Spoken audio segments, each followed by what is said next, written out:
आंबिल खाता के बिना एक आंबिल नहीं कर सकते।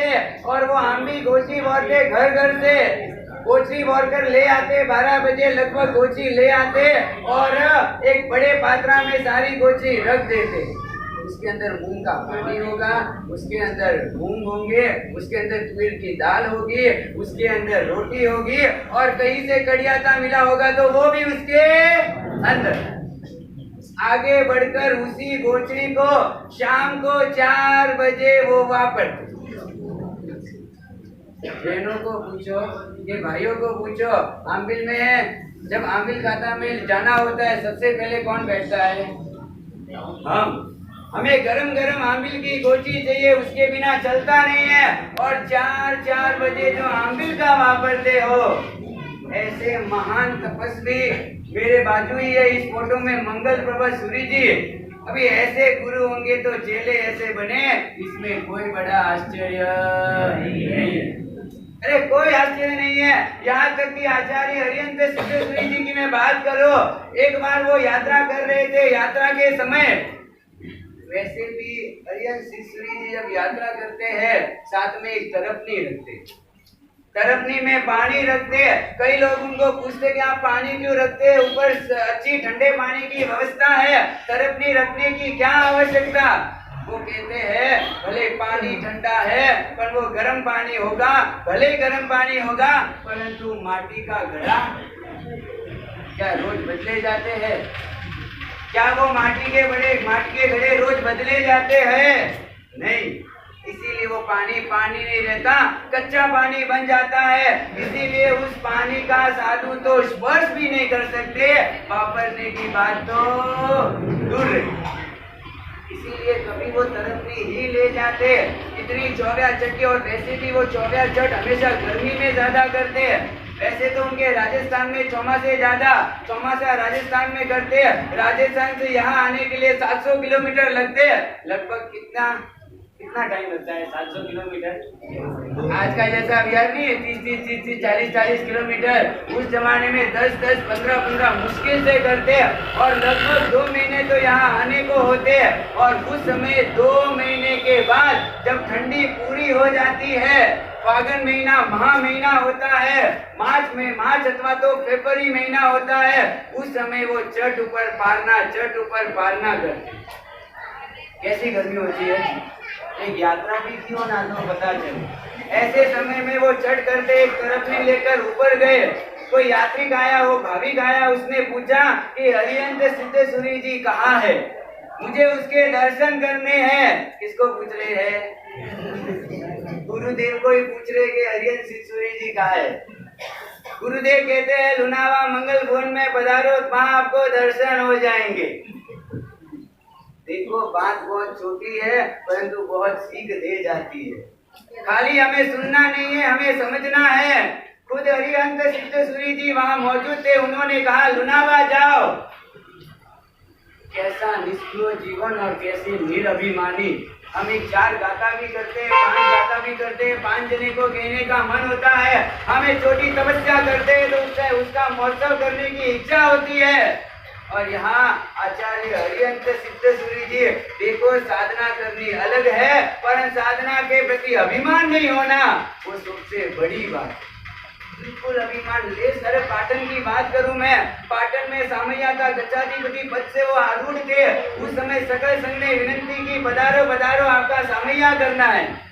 हरिहंत सिद्धेश्वरी जी ने ना पाई, हमारा सामैया करना नहीं। हम विहार लेट करते हैं, सूर्योदय के बाद तो विहार करते हैं, इसीलिए हमको पहुंचते देर हो जाएगी, इसीलिए सामैया करना नहीं। संघ तो संघ है, किसी ने माना नहीं।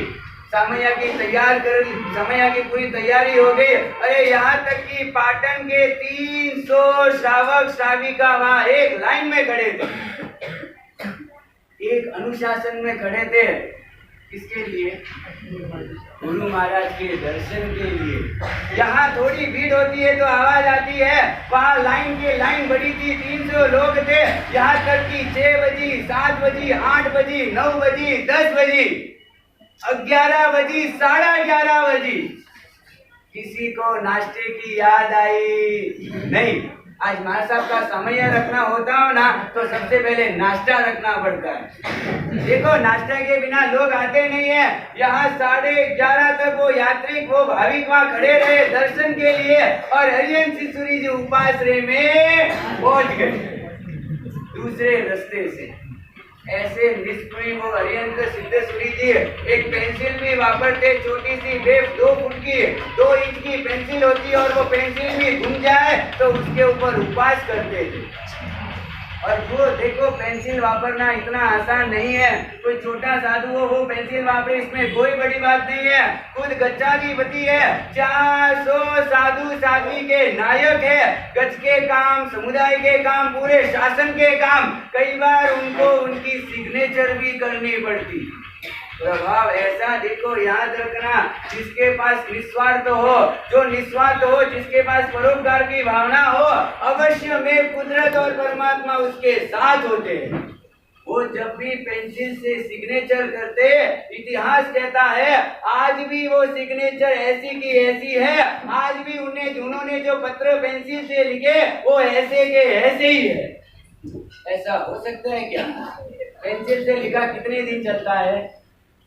कितने दिन? 1 दिन 2 दिन, पेंसिल से लिखा ज्यादा नहीं चलता। आज भी इतने प्रभावशाली है। ऐसे बातें तो बहुत करनी है, समय ऐसे ही बीत रहा है।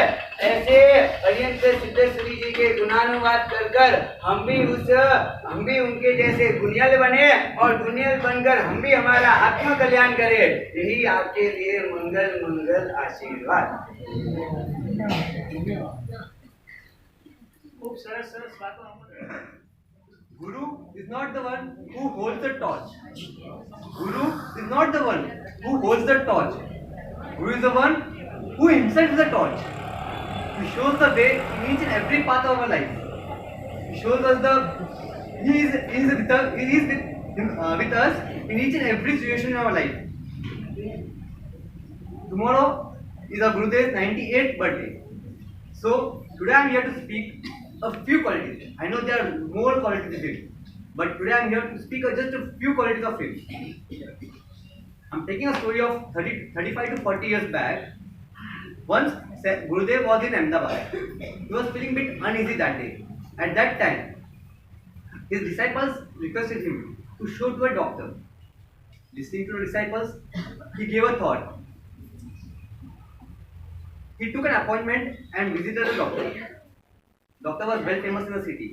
Gurudev and the doctor met for the first time. The doctor started the conversations like, "You look so fit and fine. What made you to come here?" At that time, Gurudev said, "To the force of my disciples, I have come here." The disciples said to the doctor, "Doctor, please check him. He looks a bit low today." At that time, doctor takes a stethoscope, starts treating him. At that time, while treating with the stethoscope, he heard the word Harihan, Harihan, Harihan. I repeat, while treating him with the stethoscope, he hears the word Harihan, Harihan, Harihan. He questioned himself, what is this Harihan? Who is this Harihan? At that time, doctor didn't ask anything to the Gurudev and he was done for the day. After a day or two, he met Pujya Acharya Sri Hemchandra Sureshwarji. He was well known with him and he was like, they used to frequently meet. They were both in good terms. It was just a normal meet. At that time, while having conversations, doctor having conversations with the Pujya Hemchandra Sureshwarji, one of his disciples spoke the word Harihan. And at that time, doctor would recollect the word. Oh, I heard this word yesterday. Then doctor asked Hemchandra Saji, what is this Harihan? What does it mean? Then Saji said, Harihan is our Lord. ये हमारे भगवान है. Oh my God! I heard this word from a Jain sadhu while eating in a day before. I heard this word. I heard it from his heartbeats. Saji said, "Oh, who's he?" At that time, doctor says, "Right now I don't remember. Let me check in my register." At that time, when he checks in register, Sahib, it's something Harihan Sureshwarji. Oh, it's Harihan Sitsuri. Yes. There's nothing to worry. There's nothing to get surprised because the person who is in Harihan and in whom Harihan is is none other than Sri Aryan Sith Vishwarji. The person who counts 90 Nauka Mala in the whole day. One man's purification can save the whole world. The doctors felt, oh, I'm such a grateful to treat a great personality. So the doctor, being a non-Jain committee, he feels so proud. And we being in the Jain, we born in the Jain committee, we should be like so much proud of our Gurudev, being of a diamond of Jin Shashan, and we being a part of it. I'll narrate you one more story, when that's good. The sun was taking off to its home. It was 5 o'clock. Sayajji, Gurudev, and with his rest sadhu started the VR. They reached a small school which was out of the town. The school was closed because of the summer vacations. At that time, they called a person of the town. He bought keys along with him, and then he opened the door. The room was full of dust, wooden blocks, insects, spider webs, every waste particles, everything. Gurudev entered the room. He made space for himself. There were windows too, but he didn't open the windows because windows were filled with full of insects and spider webs. He don't want it to hurt anyone. At that time, he sat at his place. He did his pratikman. After completing his pratikman, without wasting a time, I repeat, without wasting a time, he sat for the dhyan of Nauka. He was in his sadhana. At that time, suddenly, from the wooden blocks, a snake came out, a poisonous snake. He started blowing out his tongue. At that time, Gurudev was still in sadhana. He didn't even see the snake. The snake came towards Gurudev, but due to the power of the Nauka jar, the snake got calm himself and he rolled himself beside Gurudev and sat. He sat for an hour. Gurudev, when he was still in his sadhana, he didn't even know anything that snake has come, all these things. The snake was sat calmly, and after some time, he went back to his place. Have you seen, like we heard this thing, that, how Prabhu Mahavir removed the power of anger, the poison of anger of the Chandrakosha Nag. The same way, Gurudev also stopped and removed the poison of anger of the snake. This was possible just because Gurudev didn't have any anger in his life. I repeat, he never showed any anger in his life. That's why his body still shines like a gold. Thank you.